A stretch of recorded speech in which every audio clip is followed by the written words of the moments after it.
Bismillahirrahmanirrahim. Assalamualaikum warahmatullahi wabarakatuh. Kembali lagi bersama saya Novita Anggraini di channel Nursing Update, pembelajar sepanjang hayat. Pada kesempatan kali ini kita akan latihan soal uji kompetensi perawat, fokusnya di keperawatan medika bedah, sistem ginjal dan perkemihan. Sebelumnya kami ucapkan terima kasih kepada teman-teman sekalian yang telah mengklik video ini. Jangan lupa share video ini pada teman-teman lain agar manfaatnya semakin luas. Untuk teman-teman yang baru bergabung, jangan lupa klik tombol like, subscribe di bawah ini. Jangan lupa follow akun TikTok Nursing Update, link kami sertakan di deskripsi. Di sana ada banyak latihan soal yang bisa teman-teman pelajari. Oh iya, kami juga buatkan latihan soal uji kompetensi seperti kuis. Linknya kami sertakan di kolom komentar. Satu kuis berisi 5 soal, saat selesai dijawab akan langsung muncul skor dan pembahasan. Ini gratis ya teman-teman. Selamat mengerjakan. Langsung kita masuk ke pembahasan sistem ginjal dan perkemihan.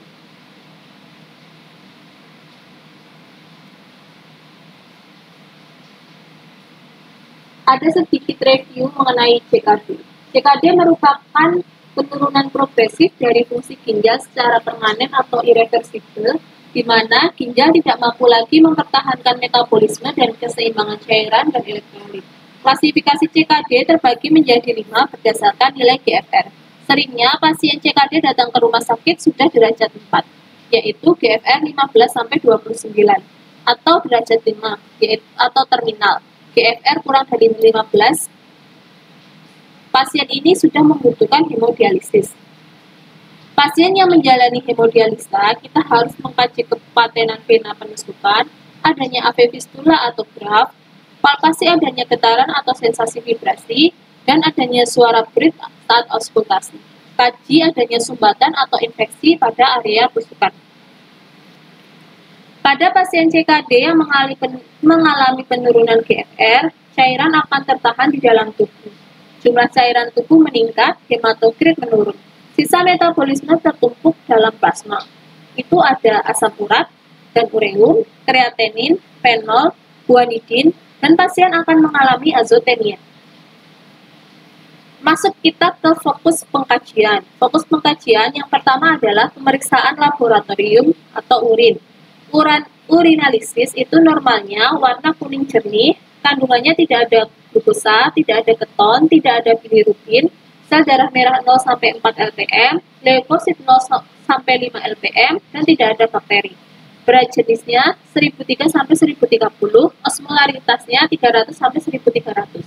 pH normalnya 4-8, rata-rata 6. Glukosuri adalah adanya glukosa dalam urin yang sering terjadi pada pasien DM. Hiperurikosuria itu adanya batu atau keganasan. Selanjutnya analisa darah. Plasma kreatinin merupakan produk akhir metabolisme protein dan otot. Nilai normalnya 0,6-1,3 mg/dl dan ini meningkat pada pasien gagal ginjal. Bun normalnya 6-20 mg/dl, meningkat pada pasien gagal ginjal. Kondisi lain yang dapat meningkatkan bun selain CKD adalah infeksi, demam, trauma perdarahan saluran cerna. Fokus pengkajian selanjutnya yaitu tanda-tanda infeksi saluran kemih atau sistitis. Prevalensi infeksi saluran kemih 8 kali lebih tinggi pada perempuan. ISK diakibatkan oleh bakteri gram negatif. Manifestasi klinis berupa nyeri seperti terbakar saat BAK, disuria, sering buang air kecil, tidak bisa menahan, tidak tuntas, urin keruh, dan hematuri. Yang keempat, keluhan utama pada pasien BPH. Itu ada kesulitan berkemih, bertahap sampai menetes dan tidak bisa kencing, urin bercampur darah. Tindakan yang paling sering dilakukan pada pasien BPH adalah TURP atau transuretal resection of the prostate. Keluhan utama pasien dengan batu ginjal yaitu nyeri hebat skala 7-10, kemudian urin keruh. Kita masuk ke fokus diagnosa sistem ginjal dan perkemihan. Diagnosa yang sering muncul yang pertama adalah hipervolemia. Pengertiannya, peningkatan volume cairan intravaskuler, interstitial, atau intraseluler.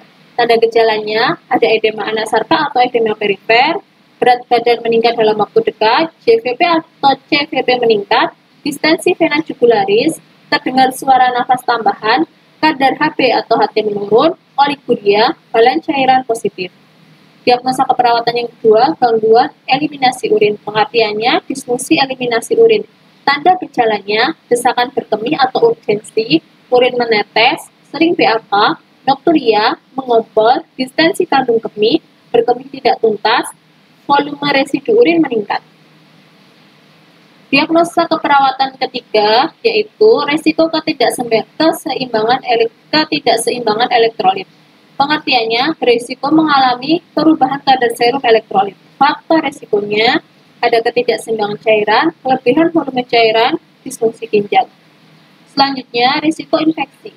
Berisiko mengalami peningkatan atau terserang organisme patogenik. Faktor resikonya, penyakit kronik, efek prosedur invasif, malnutrisi, peningkatan paparan organisme patogen lingkungan, ketidakadekuatan pertahanan tubuh primer, ketidakadekuatan pertahanan tubuh sekunder.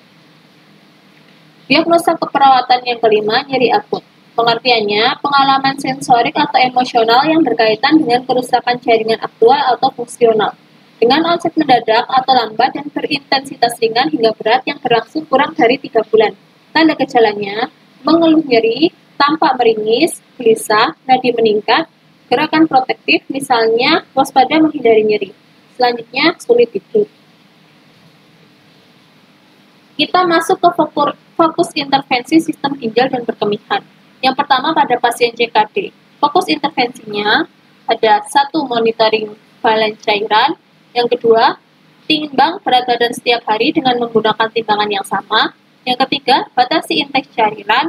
Yang keempat, untuk memperlambat progresivitas kerusakan ginjal, maka dapat dilakukan pengendalian tekanan darah, diet rendah fosfat, dan mengendalikan protein uri serta hiperlipidemia. Yang kelima, mengatasi anemia pada pasien CKD dengan terapi ESA, erythropoietin stimulating agent. Selanjutnya, intervensi pada pasien BPH. Yang pertama, melakukan irigasi kandung kemih pasca turep untuk membuang jaringan debris dan bekuan darah dalam kandung kemih agar tidak terjadi obstruksi aliran urin. Menggunakan aliran infus dengan gaya gravitasi untuk membilas kandung kemih. Yang kedua, mempertahankan kelancaran aliran urin. Pastikan selang kateter tidak terlalu panjang, melengkung, tertekuk atau tertindih pasien. Kantong 30 cm lebih rendah dari pasien. Kemudian cek isi kantong urin, buang bila penuh, catat jumlah warna, clotting, dan jaga kebersihan. Fokus intervensi pada pasien dengan ISK. Yang pertama, fokus intervensi untuk menghambat pertumbuhan bakteri, melakukan terapi antibiotik dan restriksi aktivitas selama pemberian antibiotik, memodifikasi diet, perubahan diet untuk menjaga keasaman urin, yaitu dengan menghindari kafein dan alkohol, meningkatkan asupan cairan. Yang kedua, mengajarkan strategi promosi kesehatan, minum minimal 2-3 liter per hari, mencegah ISK berulang dengan menghindari faktor resiko.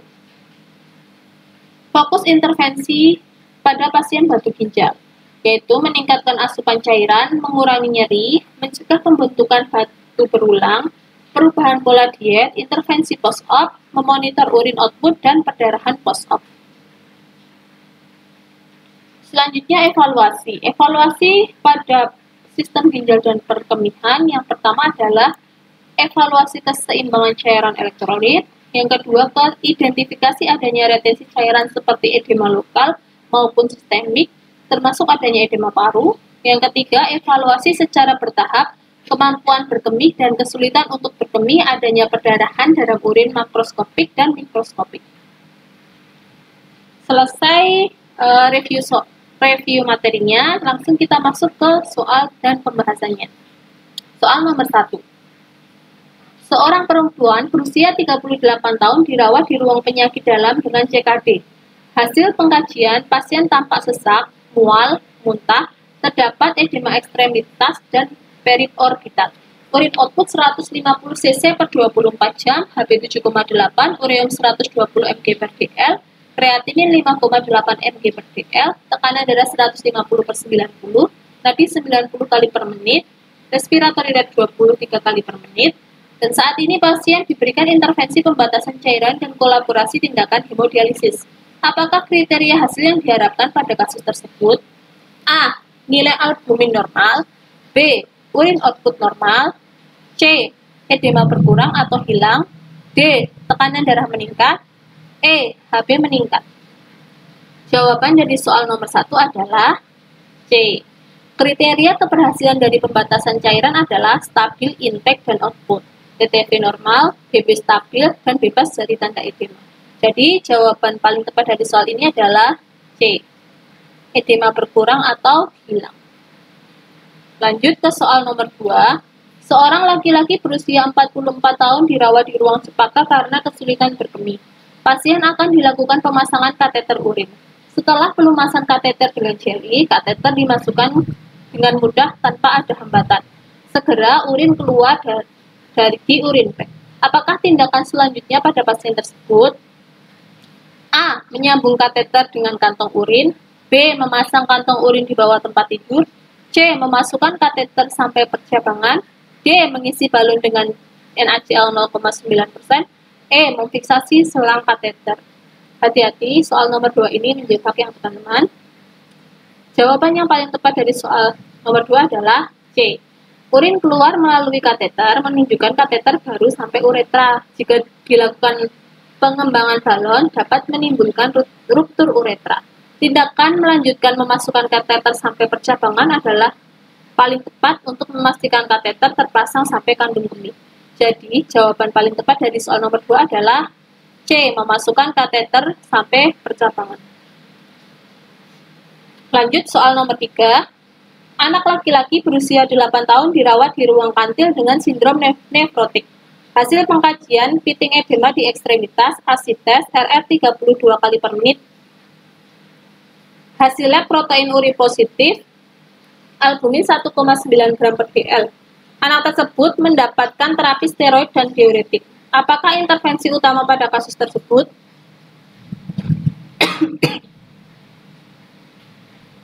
A. Beri nutrisi TKTP. B. Pantau pola nafas. C. Beri terapi oksigen. D. Pantau nilai lab. E. Pantau keseimbangan cairan. Jawaban paling tepat adalah E. Dari edema menunjukkan masalah utama dari kasus ini adalah kelebihan volume cairan. Maka intervensi utama yang dilakukan adalah E. Memantau keseimbangan cairan. Lanjut ke soal nomor 4. Anak perempuan berusia 13 tahun dirawat di ruang kantil dengan keluhan sudah 3 hari mengeluh nyeri pada bagian perut bawah. Hasil pengkajian, anak mengeluh nyeri saat BAK. BAK tidak lancar, merasa tidak puas setelah BAK, ekspresi tampak meringis kesakitan, nafsu makan menurun dan sulit tidur. Apakah kriteria evaluasi yang diharapkan tercapai pada kasus tersebut? A. Tidak terjadi nyeri kronis. B. Nyeri berangsur berkurang. C. Kebutuhan tidur terpenuhi. D. Kebutuhan nutrisi terpenuhi. E. Pola eliminasi dalam rentang normal. Jawaban dari soal nomor 4 adalah B. Pasien dalam hal ini mengalami ISK. Keluhan utama pada pasien ini adalah nyeri saat berkemih. Maka kriteria evaluasi pada nyeri akut adalah nyeri berkurang sampai hilang. Jadi jawaban yang paling tepat adalah B. Nyeri berangsur berkurang. Soal nomor 5, soal terakhir. Seorang perempuan berusia 46 tahun dengan CKD dirawat di ruang melati. Mengeluh lemas. Hasil pengkajian edema tungkai positif 3 dan shifting dullness pada abdomen. Mual, tekanan darah 100/60, nadi 110, suhu 37, pernafasan 24, kalium 7,3, albumin 1,5. Apakah intervensi prioritas pada pasien tersebut? A. Memberikan posisi nyaman pada pasien. B. Memonitor intake dan output pasien. C. Memonitor tanda vital. D. Memberikan terapi diet. E. Manajemen aktivitas.